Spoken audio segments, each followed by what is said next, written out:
So it is this day, not someday and not one day. It's this day, April 11th. I'm thrilled to have Mark Fidelman on with me. He's the CMO and Chief Sales Officer of Fanatics Media. Of course, it wouldn't be the weekend if Trevor Noah wasn't on as well. So I just sent him an invitation now through Twitter and through all of his PR people. They still have not responded to me, but I don't care. I sent him the link. So, I've told him to Corona bomb us. Zoom bombing worked for a while. I got, some hardcore porn one day, which was entertaining. You didn't see it, thank goodness, but I did. So maybe one day we'll get Trevor Noah. And if anybody out there knows of Trevor Noah, tell him we miss him, and tell him he's looking like a bit of an arsehole because he's not coming on. He's looking like one of those celebrities. I thought one of my South African brothers would actually help a South African out. So I don't know, whatever. It's Saturday, I'm only semi-drunk at the moment. This is vodka. I'm kidding. But yeah, so I'm going to get to Mark in probably about maybe 10, 15 minutes or so, as long as he stays patiently. I can see him in the virtual green room. He seems to be somewhat he's sticking his tongue out at me right now. So I get to see him, and you've got about 10 minutes if you do want to get that adult beverage, by the way. But yeah, I want to get to a couple of things. And as always, your comments are ultimately what could power the show. Not what could, what will, what should power this. So there's been a whole bunch of, my regulars, right? Bob asking, where is Trevor? I don't know. I know he's, I'm trying to figure out how to contact the guy. So we'll see. And Jan, Saturday New Live. And Saturday Night Live is back tonight. Who will play Tony Fauci? Who will play Tony Fauci? Please put your comments. Tell me who you think will play Tony Fauci. A lot of people have said that they think it should be a cast member as opposed to a celebrity, in a sense. Give the cast member. But I think it's going to be a celebrity. I'm pretty sure it's going to be a celebrity. And I can't wait, to see exactly what comes up tonight. So it should be kind of cool. So yeah, a couple of other things that I wanted to share with you. Number one is, Saturday night is movie night at the Jaffe residence. Tonight we're watching Pretty Woman. Last week was Slumdog Millionaire. Something kind of interesting is happening here, which is, my brother in Cape Town is watching Ferris Bueller tonight. We're watching the classics in a way. We're watching movies that we grew up on, but real classic movies at the end of the day. Because today, storytelling and movies are not, it's Avengers 1, 2, 3, 4, 5, 6, 7, 8, sequel, prequel. In a way, like we've gone so bland and vanilla, and the kids love it. And so if you're looking for a movie to watch, don't worry about Netflix. Go back to one of the classics, like The Princess Bride, for example. I said that very intentionally because my guest is not a fan of The Princess Bride. So, we'll have to kind of we'll have to get him right and figure out kind of like how to indoctrinate the man a little bit better. So just a couple of things you can look forward to coming up this week. We got Peter Shankman, we've got Chad Dick, we've got Shiv Singh and Jake Thompson. 4 interviews this week. I actually, as you know, I should have said, did I need to say that we were off yesterday? We were off the day before. I took off for Passover. I just decided that I wasn't going to broadcast, and I'm not going to do it tomorrow as well because it's Easter. I figure, whatever your religion is, I'm respecting it. So whether it's Passover for me, Easter for you, take it off. Spend time with your family. Detox, unplug from technology, from me, whatever it takes. I think it's a good move at the end of the day. So one thing we did do is we missed 3 rounds of birthdays. So on the 9th, I want to go back and make sure everyone gets mentioned. Anne Greenberg, Brian Eisenberg. Brian, I think you turned 50. I should have put that on. Brian and I know each other from the industry from years back. Daniel Brosen.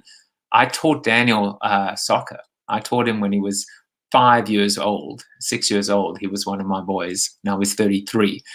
Steve, Robin Guzik, and I believe, Robin, I think you and your husband celebrate like within a couple of days apart. Dave Shavrick, Ashok, Brian Frank. you did turn 50. What a milestone. And that's Brian at the bottom. They got dressed up for the occasion. Saul Colt's father, Mr. Colt, I don't think he's on Facebook, but Saul said, shout out to my dad. And I said, well, I'll give him a shout out on the show. Mark McLaughlin and Peter Searle. And I think Peter's 50 as well.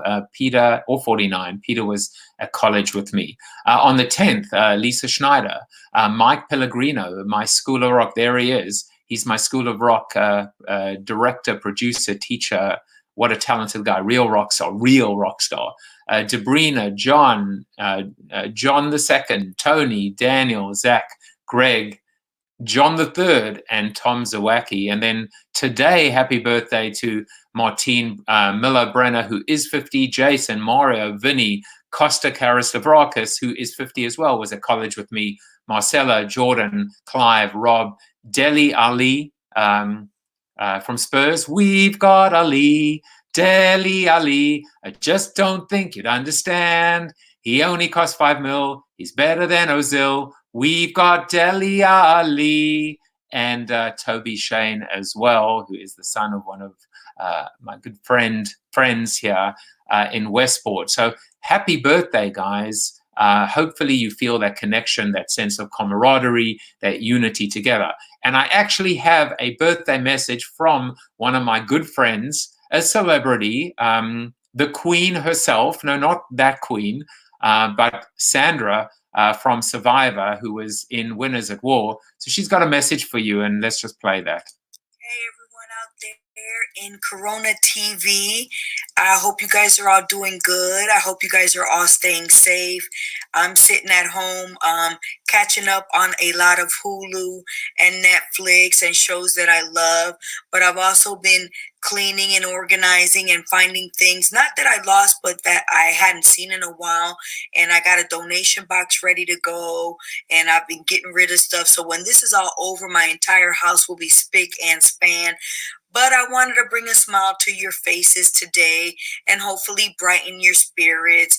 It's hard right now with everything that's going on. But if we all do the right thing now, we'll be back to normal in no time.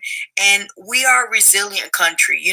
We get up, we go with the flow, and then we are able to see it through and move forward and get back to normal when the time calls for it. But we all have to do our part by staying home and following the rules. And I don't have to tell you, I'm sure you guys all watch the news about washing your hands and now covering your mouths because you never know. But we'll be all back to normal. I know so many people have been having birthdays and anniversaries, and like me, they're sitting at home. I got an anniversary coming at the end of the month, and I was hoping to be in Hawaii, and here I am. And as a matter of fact, I should have been in Puerto Rico right now because my daughter's birthday is April 8th, and we were leaving to Puerto Rico on April the 1st. So as you all can see, I'm just like everyone else. I am stuck at home trying to do the right thing.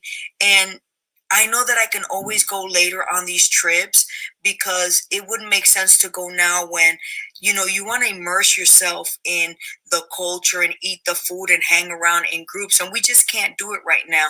So I want you guys to all stay safe, stay at home, do the right thing. Queen stays queen. Adios. Queen stays queen. So that's a little message from Sandra. She's on this season's Winners at War right now. I've been loving it at the moment. She didn't win. But I was always following her, and Queen stays queen at the end of the day. So wow, we've got a lot of comments have been coming in while I've just been doing my little thing. My Dutch friend Martin says hola. And Brian says 4 men, dude, none of our sisters. I got sisters, they're coming on. And I've got a whole bunch of them. And if you want, anyone can come on, just send them my way. I mean, I actually, Brian, to actually answer your question, what I did was I reached out to a lot of the speaker and the writer groups on Facebook and websites, etc. And I said, anyone, if you've got a book, I mean, people are reading books still, they're buying books. What an opportunity, like people are learning. I want authors and thought leaders and consultants. And Mark You know, Mark, who's going to be on shortly, is a CMO. I want everyone to share. So I'm with you, man. You know, like bring them on, send them my way. I'll bring them onto the show. There is no no problem on this end. Let me tell you. Happy Easter to you, Martin and Brian. Yes, I'm going to get some sisters in here. You better believe it. What else? What else? Martin, he's like my Delhi song, So Sad. Come on, you know, maybe Delhi will even give me a shout out. I'll mention to him that I sang a song to him. And Lisa, who is celebrating a birthday, said she was meant to be in Mauritius, one of the greatest places in the world. And I think they've been hit quite hard with Corona. So that's, you know, that's quite sad. And Crystal's here as well. Crystal, I've missed you. Where you been? You've been away for the last week or so. We haven't seen you on Zoom. So lots of people coming on. You know, the way things are going today, I'm going to kind of bring Mark on soon, and I'm not going to discuss any of the things maybe that I was going to discuss, some of the topics, because there's a lot of preamble stuff. But I am, as we always do, going to talk about the numbers. Because we've missed numbers. And look, the numbers aren't great in the sense that these are the last 3 days on the show. And I mean, we're at 1.7 million globally, over 100,000 deaths. These are not great milestones that we wanted at all, right? At all. US numbers are quite upsetting. You know, 500,000 cases. There are more cases in New York State than any country in the world. And right now, New York, sorry, not New York, the US now has the highest number of deaths in the world, you know, USA, we want to be number one, or the greatest country in the world? Not at the moment. The most number of deaths in the world, and that is just downright upsetting and depressing. It is beyond tragic. And so, you know, we're going to talk about one of these things with Mark shortly as well, about this whole idea, you know, of being able to like look and put everything into context. So there are only two other things, you know, talking about numbers and curves. Here are some very interesting and important ones that you need to know. These are the real curves that we should be looking at. This is a scientifically proven, statistically representative. This is market research, but you know that has been tested with millions of people. As we can see, the line for coffee has flatlined. The curve, we've flattened that curve. I guess it was always flat because it was always high. We can see internet has only gone up, although in some cases it's become a bit slower. Shaving, as you can see, has gone right down, inverted with sweatpants. And of course, we're getting a tremendous amount of mileage right now. Very, very fuel, very, very economic in terms of our use of cars. The only other thing I'm going to share with you today is last week I started fat blogging with you guys, and basically said that I'm going to show you my weight every week. Maybe it will incentivize me to lose some weight.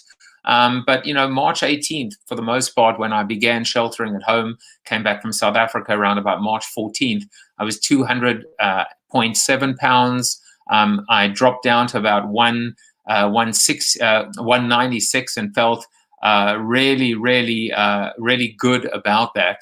But then what happened was 2 nights of Passover Seder and then Friday night, and picked up a little bit. So this morning, I think I was at about 198. So I'm just going to keep on sharing this with you. You know, you can see I'm overweight right now, according to a different curve, and I want to get healthy again. So if I can get back to 187 over the next 4 weeks or 5 weeks, I'm certainly going to try as well. And I wanted to just share that with you. So I think that's all the preamble, lots and lots of preamble. And I think, you know, he has been very patient in the background. He might have fallen asleep, but now it is time to welcome my guest, Mark Fidelman. And let me just get him on like so. There you go. Mark, you are on Corona TV. Thank you for being patient. Welcome. Thank you, Joseph. And you hide 200 pounds really well. I don't know where you're storing it, but well, I can hiding it very well.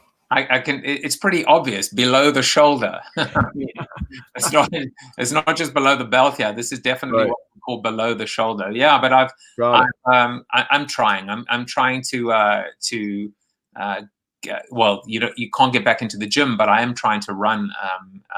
Is one of the things obviously we can do outside at the moment.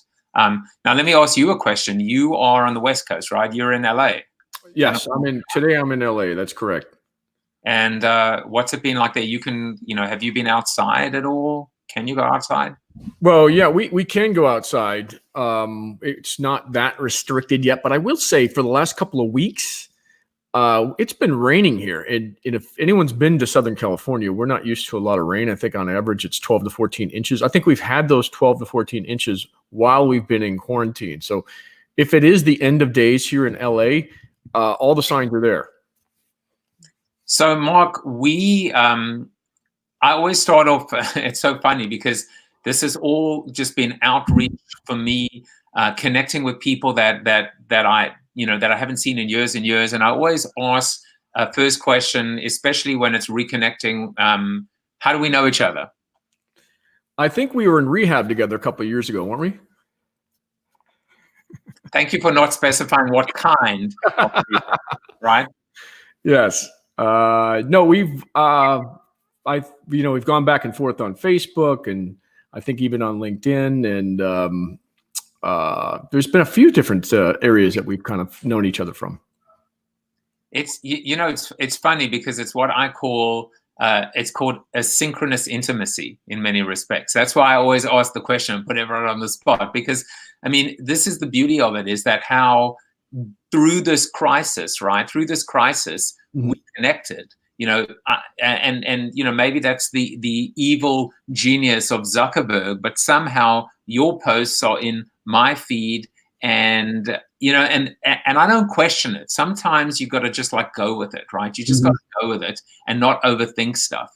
And that's what happened. And here we are, hanging out together virtually. Yeah, it's wonderful how we've been able to connect this way.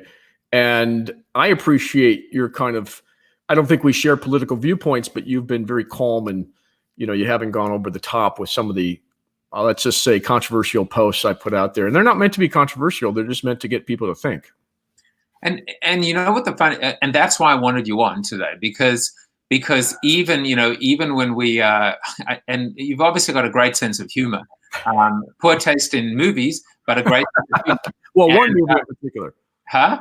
Let's be fair. One movie so far. Well, we're going to get to that at the end. You're going to get to that at the end. But yeah, I mean, I think, it's funny. I've been actually recording a series of vignettes for modules for a training program that I'm working with a startup in South Africa on, and you guys will all hear a lot about them soon. But fantastic idea! They're taking books and they're turning books into courses. So you can actually learn the book as opposed to read the book, where the book almost becomes the leave behind. But one of the things that I was just doing is talking about. So this is the book that we're doing, which is my book, Flip the Funnel, and the D, of the flip funnel, if that's the right way, I can't work it out, is dialogue.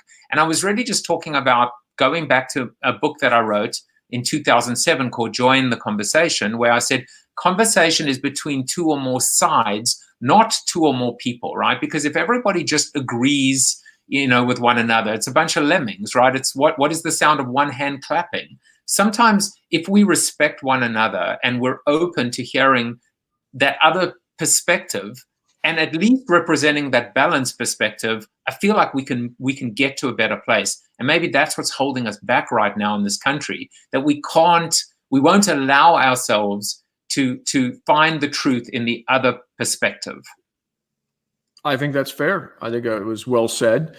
And it's a shame because even 5-6 years ago, we were able to have dialogue without people taking it personally and using the adhominin to try to to force you to shut up. And I have a big problem with that. Yeah. I mean, and that's why, to what you were saying earlier, I found I've gone through these mood swings, and sometimes I get really, really angry, and I let loose with what I find is beyond justified criticism. And then other times, and then I recoil because it's going to upset someone. And then I question myself because I think, well, people know who I am. My brand is not about being vanilla and sitting on the fence. It's about having a point of view. And the bottom line is, I think, going through this very, very tough psychological battle that we're all having right now, staying at home, faced with tremendous financial insecurity, job instability, we're finding that it's very hard to stay balanced right now. It's very hard to stay vanilla, even if that's what we want. So I appreciate the compliment, but I tell you, like, I have weak days, very weak days where I feel like I'm losing the battle. Well, you're not alone. I think everybody that is in quarantine probably feels the same way, unless they're connecting a lot with their friends and family. And really, that's what I'm doing on Facebook is one example of connecting with people, getting them to think and getting them to kind of challenge the situation we're in. I don't agree with the response, and I know we're going to get into this, but I don't think we should all just sit back, as you use the term, lemmings, and let whatever the government wants to do and just sit back and accept it. I find a lot of problems with that. Yeah, and the other thing as well, and I've again gone backwards and forwards on this, which is, on one hand, I'll often say, why should we take the high road? Why should we be the ones to say, to kind of toe the line and show our moral, fortitude, or whatever the case may be? Why shouldn't our leaders be the ones to lead and set that example? But on the other hand, the power of us, right? The power of the individual, the power of the people, that's got to count for something too. And again, I go backwards and forwards, in terms of what I feel is the right solution. I don't know what the right solution is, but I do feel that being able to talk about it and do it respectfully is very cathartic. Yeah, I mean, and that's the key point, is listen and respond respectfully, because I've learned some things. I've modified my views from the beginning. In the beginning, I thought this was not a hoax. I knew COVID was real, and I knew it was contagious, and I do believe all that. But I do think the response, and I think Sweden's going to end up proving this correct, I think the response was way over the top, and the response has done way more harm than it has good. There are some good things that have happened from us being in quarantine. I really think it's slowed us down. But, hear everybody out, because they might have a viewpoint you haven't thought of. And I'm sure we're going to get into a few of those that I'm sure your audience hasn't thought of. Yeah. And the thing is, where I've gone backwards and forwards, and in fact, this would probably be a good opportunity to go into that first question that you posed, because this was the one that got my attention. And truthfully, it's not that the question itself was, the most profound question I'd ever seen and asked that way, but you got response. I mean, there were 350 responses, which demonstrates that you connected, and I don't want to say hit a nerve, because it's not a controversial. You're asking a question and you're giving both sides, and you're saying, hey, listen, Rhode Island is neither a road nor an island, discuss, right? You're not coming and saying, this is my point of view. So let's talk about it, right? And I think with each one of these, I'll ask you why you wrote it. I'll ask you what you think. And then more importantly, what most people thought in terms of looking at the responses, and we'll discuss. And the first was this, right? Will this corona lockdown be seen as the greatest overreaction in the history of mankind, or legitimate response? So talk a little bit about why you wrote this, what the thinking was, what your point of view is, and more importantly, what everyone seems to be saying.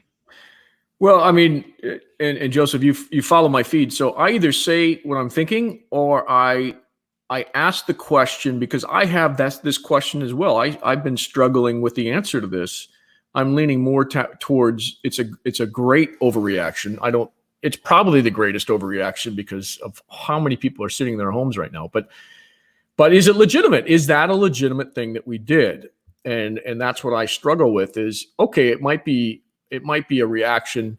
It might be an overreaction. It might be an underreaction.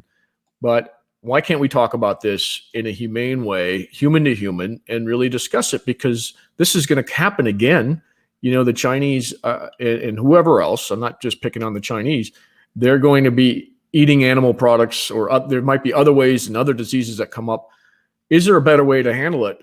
I think absolutely there's a better way to handle it. But, hindsight's 2020. So I pose this question. Is it a great overreaction, or is it a legitimate response? I'm on the greatest overreaction side of the fence, but not completely over there, digging politicians' graves. I'm just like, it just feels like, and Sweden's kind of showing this.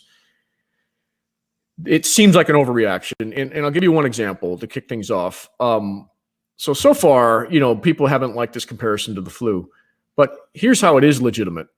We've been quarantined, but yet there's still been more flu deaths than COVID-19 deaths. Now, somebody explain that to me. We're in quarantine, yet more people are dying from the flu than COVID. So something's amiss, right? And to me, we don't shut down the country every year during flu season. We just don't. So why are we shutting it down now because of COVID? Isn't there something else we could have done, like quarantine the people that are most at risk, keep them out of everyone's way, keep them out, from catching something that's going to cause them to die, right? So that's the question I pose to everybody. So there are a couple of things, and I mean, I'll kind of jump in as well. I think before we get into the ability to compare, which I think is obviously a very slippery slope when we compare a death with a death, right?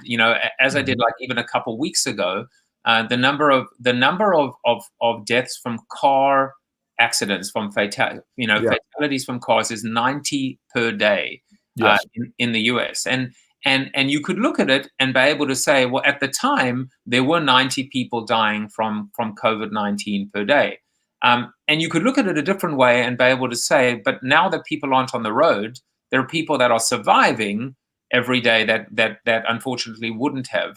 And of course, it's a dangerous and a false comparison, and not one that I choose to make. But I think the thing that keeps on irritating me is how could we have been this unprepared globally? And I was saying to I think I was saying to one of my siblings, or even one of my kids today, which is, we've put a man on the moon. We've sequenced the human genome. We've cloned sheep.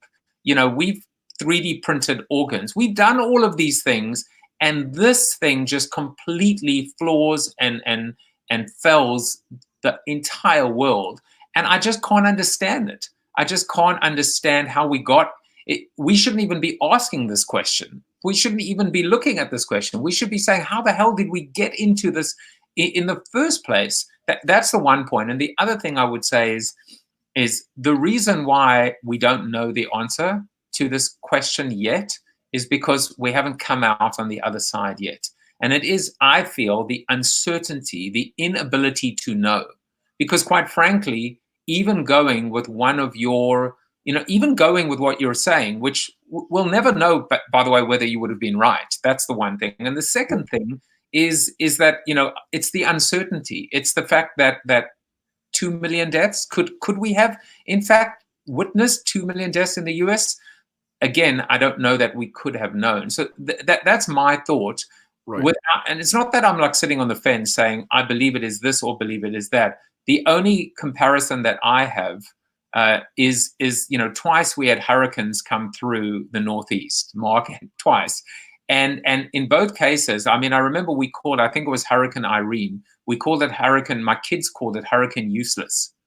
Because with all, the hoopla and with all the warnings and with all the hype, in that case, it ended up kind of just missing us. But what if it hadn't, and what if we hadn't taken it seriously? So I'll kind of stop there and turn it back to you. And I'm also curious as to what your Facebook friends had to say about it too. Well, let me start with that last question first. I purposely keep friends on both sides of the fence because I legitimately want to learn and I want to see what both sides are thinking. And obviously there's not just two sides, there's many sides to this.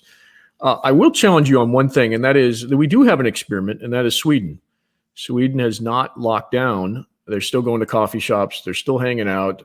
They're taking, I think, what I would have done, which is just quarantined the most at risk. And they're in the middle of the pack in terms of deaths and COVID-19 infection rates. So yes, we have an experiment. We do have something that we can compare to, and we will, if they hold, we will be able to compare our response versus their response in 60 days.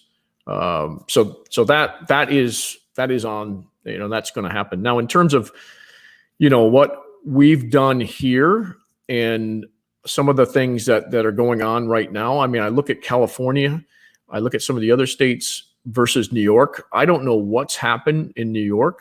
I suspect, but I can't prove this. This will all come out in time, that a lot of the COVID deaths are not really COVID deaths. They're they would have died of other things anyway, and they just so happen to have COVID, but I have no way of proving that. And I'm sure that New York has got a higher percentage of COVID deaths because they're so close together, especially in New York City. But then you could point to Japan. You could point to Hong Kong. You could point to other areas that are even more densely populated than New York. And so why weren't those places as impacted as New York? The other thing is, you started off with some statistics and you said there's more deaths in the United States. There's more cases in the United States. Well, yeah, we have the best testing.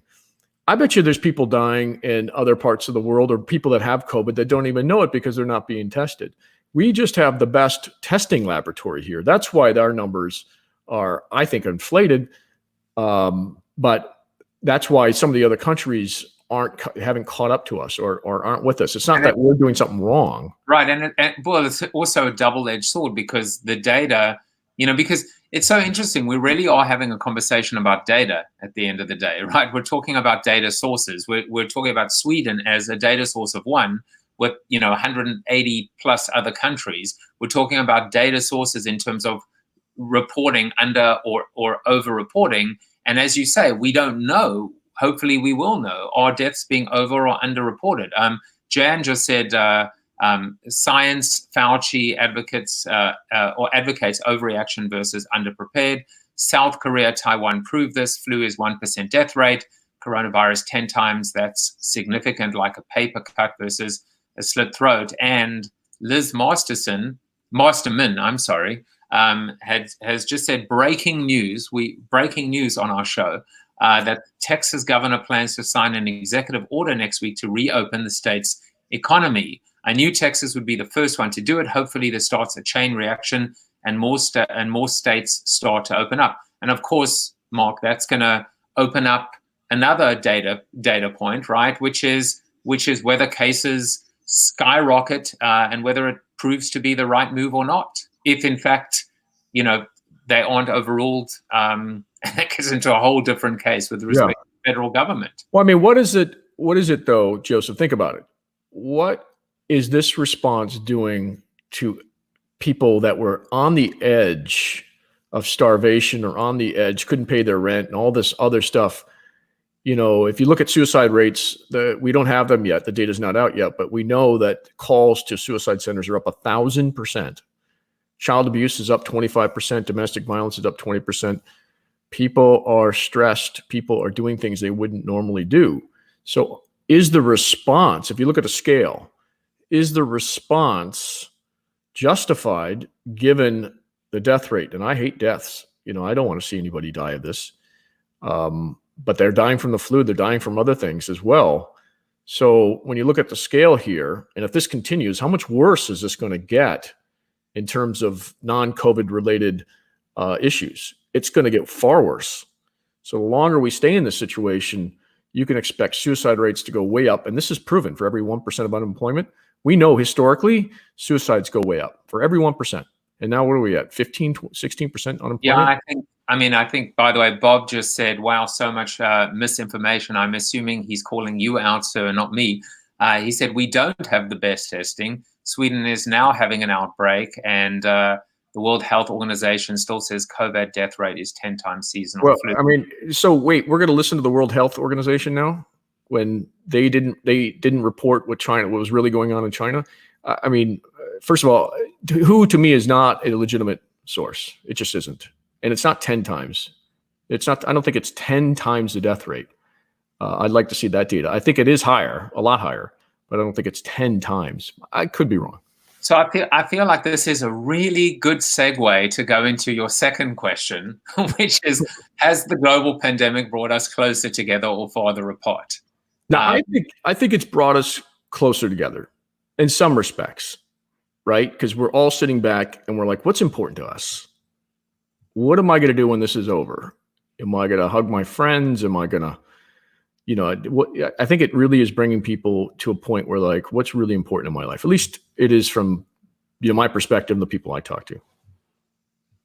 Yeah, I mean, listen, the thing that concerns me throughout this process, there are 2 points that I want to add to this. One is I'm still concerned, maybe more concerned than I ever was, that the two sides, right, the left and the right, liberals and conservatives, Republicans and Democrats cannot get along and unite now. I know, more than ever before, and still haven't figured out a way to just be able to say, you know what, put our differences aside. The enemy of my enemy is my friend. I say that all the time. And right now, why the hell are we not uniting against this common enemy? Well, and it depresses me that we still can't figure out a way to do that. Now, I lay that on the hands of the media. I do. I mean, you got Fox News and CNN and MSNBC, and they want ratings, and they're really stoking the flames, aren't they? My God, what's the missing link between where the way we used to be back when we were fighting wars and other pandemics that have broken out, not like this, obviously, the missing link in what I think is going on? Well, an argument could be made for social media as well, but I just think the media is really fueling this. And they are not looking out for our best interests. They're looking out for their own ratings in a time of a pandemic. Are you kidding me? I mean, they're not coming together. Nobody's on the media saying coming together. They're pointing fingers at one another, right? And they're pointing fingers at the politicians. And that's nuts to me. What's going on? Where's the Walter Cronkites in this day and age? Well, I know that I've taken this position, and I'm just a sample size of one, which is really, really trying to be as inclusive and help as many people as I can, and to put my own insecurities and fears and frustrations aside. And God knows there are a lot of them at the moment, and maybe set a different example, because, as I said, it's I've been on too many panels, and I've done so many things in the industry where, there's nothing being added. There's no new perspective. So I've always tried to bring a new perspective, and I don't know that I happen to spend more time watching CNN than I do Fox News. I know that's a bit of a shock to you, Mark, but it's and suddenly all of this is being revealed to you. And I don't see, I don't see that coming from CNN, that broad, really? But I'll tell you what I do see, because again, I'm going to give you balanced, is I do see some leading questions. I do still see, I do still see some of it, but I don't see it as the whole MO. And I'll give you an example, because I'm going to call out the bullshit when I see it as well. I think the fact that CNN spends so much time talking to people who have lost loved ones, hearing their voices, paying tribute to those people, I think that is a counterbalance as well. Now, look, if somebody comes back to me and says they're doing that in order to, with an ulterior motive, I would say I don't buy that at all. But I am saying, yes, of course, I see some of it. The thing that concerns me here again is that where criticism is legitimate in terms of the administration or in terms of the people that are in charge right now, how can we call that out as being biased or stoking ratings? I mean, why wouldn't we just call that out and saying that is the role of a journalist and justified to call the turd on the table? There's no question that needs to be done. There's no question. I have no argument with that. On the flip side, you've got to say, hey, great job. Because to me, if you're on one side of the fence and you're not seeing all the great things that are happening, I mean, if I go to the other side of the fence, the statistics said 2 million people. This is what the government was saying. This is what the WHO was saying, by the way, for those of you that trust WHO so much. 2 million people would die. Okay, well, now we're down to 60,000, right? And that hasn't even happened. We're down to 60,000. Well, to me, somebody did a great job in the government, if you believe those numbers, in shutting that all the way down. But you don't hear that from the media. You don't hear it. So you can, on the one hand, criticize because there's not enough masks, and that's even crazy. I mean, are there enough masks? It depends on who you ask. And then on the flip side, say, well, hey, you government, you moved a 2 million death toll to a 60,000. So, yeah, I mean, you're doing a great job by any measure. But that's not being said. I don't hear that. And if anybody else is, let me know. I mean, listen, my perspective, I mean, Bob, who you've had a backwards and forwards, he had that comment, basically, I guess, Mark versus Bob versus who, or WHO, whereas Gavin Galansky said CNN and Fox are equally as bad. No straight facts. Every fact has a political spin. Yeah, I mean, listen, it takes two to tango at the end of the day. And I don't think I'm saying, CNN is completely, I'm not. I mean, obviously, I'm not saying, CNN is completely unbiased and Fox is completely biased. I'm not saying that. But I think that I guess the question is, what's it going to take for our leadership, to put down their differences? What's it going to take for the media to be able to kind of just suspend their ratings obsession just to get us out? What will be the collateral damage in terms of ripping us apart when we need to be kind of building each other up? And I would suspect that you'd probably agree with me on that one. No, I do agree with you. What would it take? So, I mean, look to Gavin Newsom and Donald Trump. They hated each other prior, and I've seen them have this little bro connection during this, this time. And guess what? The left have attacked Gavin Newsom for saying positive things about Donald Trump. Who does that? We don't have a real media right now. We need to hit the reset button on the media and bring in the next generation, because this one is terrible, terrible. And the flip side, the right does it as well. They're like, Donald, why are you helping Gavin Newsom? You got all these other places that you can help. Well, shut up. Who cares? You take, whoever needs help them. It doesn't matter their political affiliation. This virus doesn't care if you're Republican, Democrat, or Libertarian. So I see the media fueling this, and then I see people that don't think that for themselves on social media. I'm not calling out your well-educated audience, but there's a lot of people that let the media do the thinking for them, and that's a huge problem. If you listen to this media that's only in it for the ratings, or they have their own political agenda, and you're following them like sheep, man, I mean, I feel sorry for you, but I also challenge you to kind of rethink it and look at what's going on around you and make your own determination. Well, I'll tell you one thing. One thing I do know is that Gavin Newsom and Donald Trump will go back to hating each other afterwards. Of course, but it's okay right now for the little bromance, and Cuomo as well, and so they can have a little house party or start a little fraternity now. But Joseph, why is the media attacking that friendship right now? Yeah, but again, the whole thing is we need to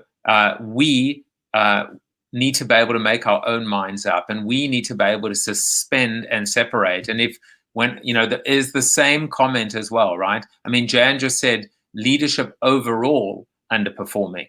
And I think we have to accept that. I think right now, maybe that's where we unite, all of us, is to be able to say, you're all full of crap, all of you, all of Congress, all of the media. Maybe that's how we start to rebuild. And that's why, I wanted you on. That's why I wanted to just chat to you and just say, and we can take issue with what each other said, but we're having a conversation about it. And quite frankly, I've had so many conversations with people where I agree with and that agree with me. And you know what? We just end up getting more frustrated with not with each other, but with the situation. So I appreciate this. I mean, Jan also said, nobody would say great job to the investment in this effort. I mean, I do want to just make that point, and then we'll kind of like wind down with two of your more humorous posts as well. I mean, I will say, and this is something that I do feel really strongly about, is I'm not going to go into comparing 2.2 with 60K, right? Because at one point I did take issue, and I still do take issue with President Trump talking about deaths like numbers and statistics, and also setting up the 2.2 as, hey, look, it would have been that, but then I don't want to get into that now, but I do want to say, and again, I think you would agree with me, 60,000 deaths is 60,000 deaths too many. Totally. And I think that's where we can come out and look, I'm going to agree with you here, that when that number went down from 100 to 240,000 to 84,000 to 60,000, that's a good thing. And it's a good thing, and it shows the power of social distancing, and it shows the power of us to stay at home. And we should take as much credit for that as the media might for getting out their message, as the president might. But I think you would agree that, give credit where it's due, but you know what? Let's get that number lower. Yeah, I mean, we could get into a whole long argument about these numbers, but I agree. The lower, the better, for sure. So I did want to end with two things that I thought were important, and if anyone does have a question or comment for Mark, you can actually get hold of him. He's on this new platform that just started called is it Facebook? Oh no, it's pronounced Facebook apparently. So he is available, and his posts are great because at least you're going to debate them. And I just feel like he's asking questions, even if some of them are his point of view. You can disagree with him or agree with him. But Mark said this. He said, I love this one. I just thought of Dexter for some reason. Suddenly wearing a mask and carrying surgical gloves, bleach, plastic bags, duct tape, and a shovel doesn't require a police response. Absolutely. And then the most controversial one of all, and this was almost enough for me to actually uninvite him on the show. I mean, clearly, if you ever wanted a point of view or proof, I should say, that Mark's perspective is completely warped and wrong, on everything he said up until now, it would be this: The Princess Bride, one of the greatest movies ever made, ever. What's your problem with this movie? It is not funny. I don't understand the fascination. I mean, my brother-in-law is in love with it. He probably watches it 3 times a year. And I'm like, show me something that's funny. Even the lines that come out of this are not funny. Prepare to die. I mean, what? It's not just stuff. None of this stuff is funny. I don't get it. Someone please explain it to me. The line that precedes that is, "You killed my father. Now prepare to die." Now, let me ask you a question here. When you watch this movie, yeah, were you, because clearly both of us have been to rehab. I think it was sexual addiction, but I'm not sure. We weren't there at the same time. But let me ask you this question. Were you, completely of sane body and mind in terms of complete sobriety when you watched this movie for the first time? Well, I mean, unfortunately, yes. I mean, I wish I could get into this because so many people like it. But, this post came from because I'm surfing Netflix looking for something else to watch, because what else are we doing these days? And it keeps recommending Princess Bride. I'm like, where are you getting Princess Bride? After all of the things that I watch, Princess Bride, it's almost as if whoever, Rob Reiner, I think was the director, it's almost as if he's paid Netflix, hey, get people to watch my show because I get residuals off it. But this algorithm's got to change. It's completely off if you're recommending one of my least favorite movies. So wait, now my second question is, have you ever watched and do you enjoy Monty Python? No, and that's a good point, because I don't like Monty Python either. I don't think they're funny. So maybe there's a connection there. I don't know. Yeah, and I think the connection is you don't have a sense of humor. But the point is, but I'll tell you the reason why I asked you that question, and Steve Garfield just said, again, for Facebook, as a PC book. But that's another thing as well. The thing that's interesting is when you watch here again. Part of this conversation today with you was for me to always find the truth in what you're saying, even though there's no truth in this particular point. But, so much with Monty Python, you watch it the first time, and it's actually not that funny. But then the more you watch it or the more you start talking about it, it just takes on a life of its own. I remember one of my favorite scenes from The Princess Bride is welcome to the pit of despair. Welcome to the pit of despair. That is one of my favorite lines. It's kind of like the Marty Feldman line from Young Frankenstein, when he goes, "Master, shall I take your bag to the castle?" And then he says, Gene Wilder says, "Igor, it's Igor. Oh, why are you talking like that?" He goes, "I don't know, Governor. I thought you liked it when I talk like that." So like those moments are like my favorite scenes of any movie, but I feel over time. I feel like in 4th grade, I would have thought that was really funny.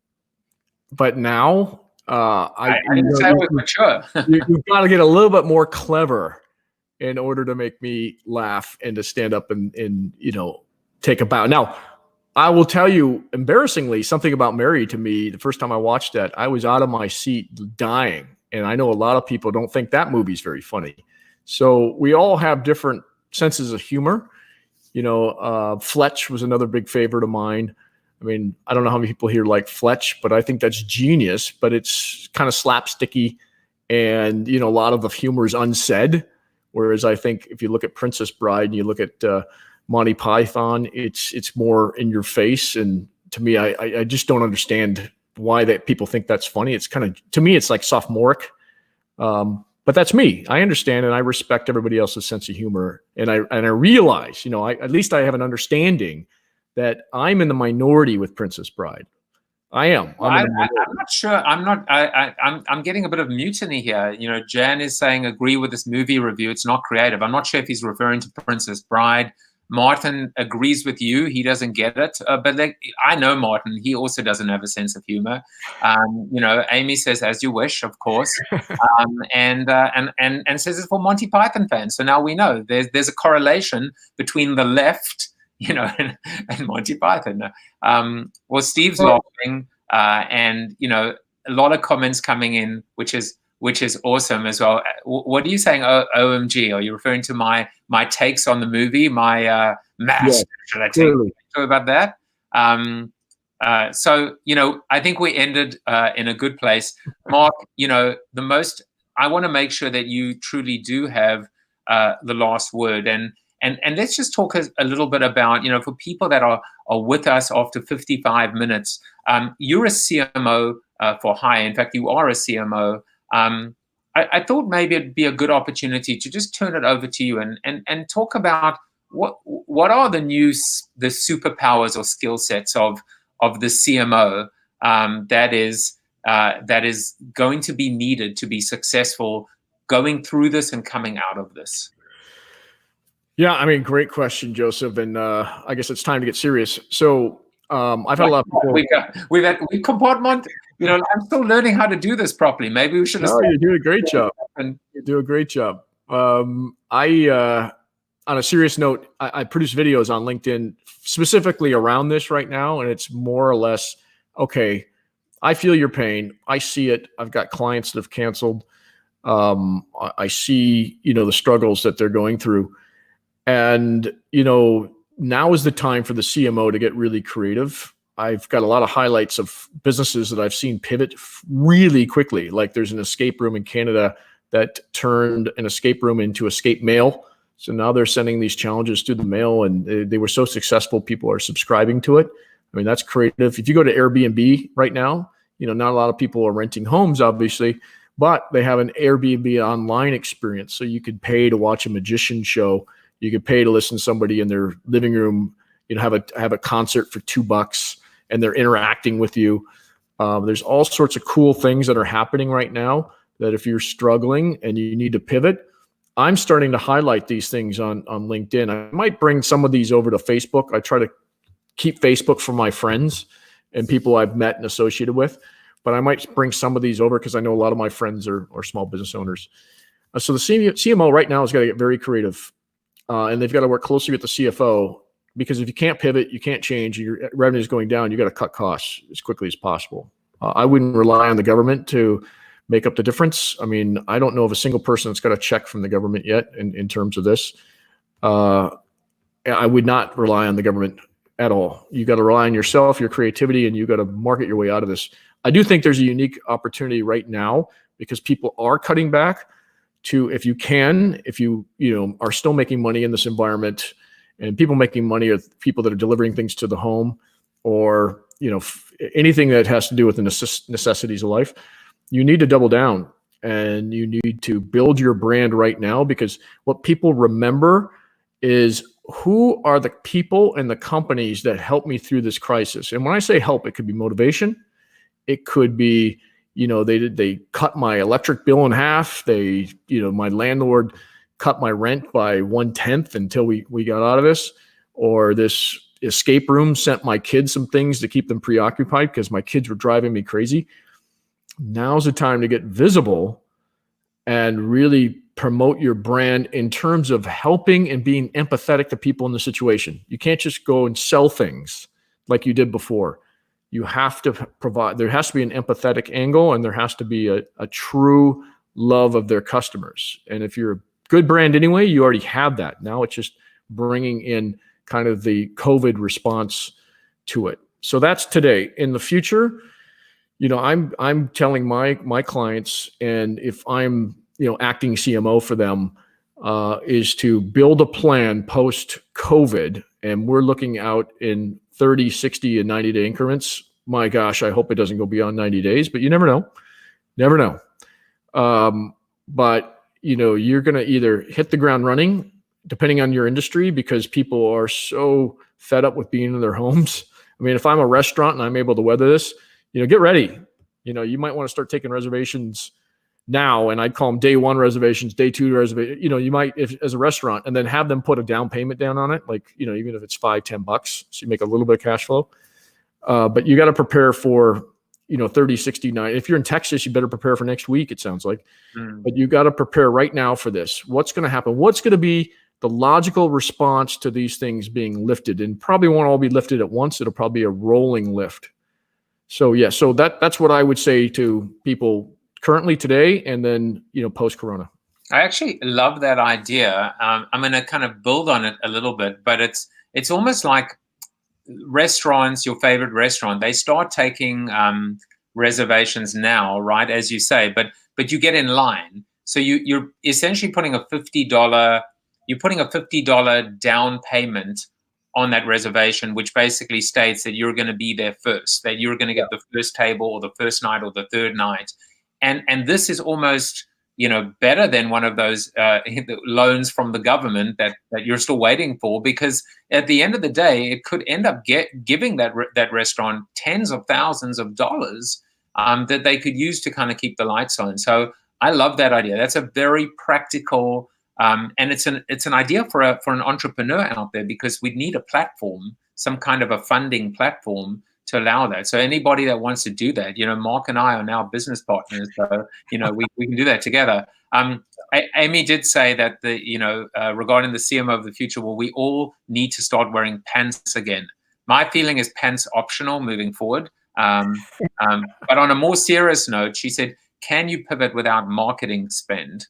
I know my answer is yes, you can pivot without advertising spend, but I don't know that you can pivot without marketing spend. I mean, if they don't know what your pivot is, if you're not telling people what it is, how do you pivot? I mean, you could pivot, but nobody knows what it is, and how does it help you? I guess is the answer. But there's social media. It depends on who, what you have in place. Like if you have a large email list, absolutely. Although I consider that marketing.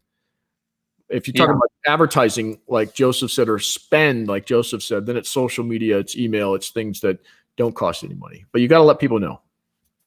Absolutely. And Steve, I think I might be giving you the last word here. Steve is buying gift cards from restaurants. And I think, of course, I mean, it makes sense to keep them going. I think one of the hard things for us is, just being very frank with you guys, is that on one hand, there's so many little guys. There are so many people that need it, from from laborers or cleaners or the dry cleaners or all the different restaurants. And then, of course, guess what? We're also going through tough times as well. We're also looking at, being laid off or fired or furloughed if we work for a corporation, or someone like myself, who is, who basically is not a freelancer. I'm an entrepreneur, but there's no, like, I'm trapped in the middle in the sense. There's no safety net for being an entrepreneur. So it's really hard as well to try, and do the right thing and support small business and the little guy when quite frankly, when you look in the mirror, you're like, who the hell's helping me? But I guess every little thing counts. And I think, if there's a common theme, Mark, and by the way, let me just thank you so much for spending an hour of your weekend with me, and doing this. It was much appreciated. But I think that's the common theme in this hour, right? Which is, everything counts and everyone counts. And sometimes change always happens, inside. You look at yourself in the mirror. You can blame the left, you can blame the right, you can scream at CNN, you can scream at Fox. But at the end of the day, if we want to change the world, we change it one person at a time, and that person is us. So last word for you, my friend. Where can people find you? How can they get hold of you if they're looking for? Where can they find these videos where you're helping other CMOs? The floor is yours.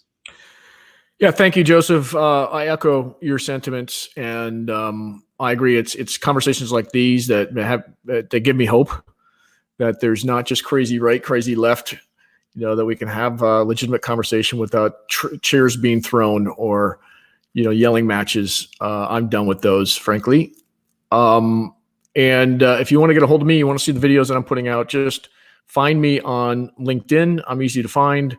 Look for me under Mark Fidelman, and just friend me. Just let me know that you watched Joseph's show, and I will friend you, and then you can see all the videos that I'm putting out. And it's really targeted towards small businesses and mid-sized businesses, because the large ones have got teams of people that are figuring this out for them.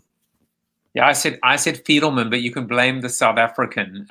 It's my accent. Liz, Amy, Jan, a whole bunch of people said thank you to you. I will be taking a break tomorrow because it is Easter. If you are celebrating Easter, happy Easter. Stay inside, and stay connected with your friends and family. We are all in this together. 4 interviews next week. CoronaTV will be back on Monday. Thank you, Mark, and take care, everyone.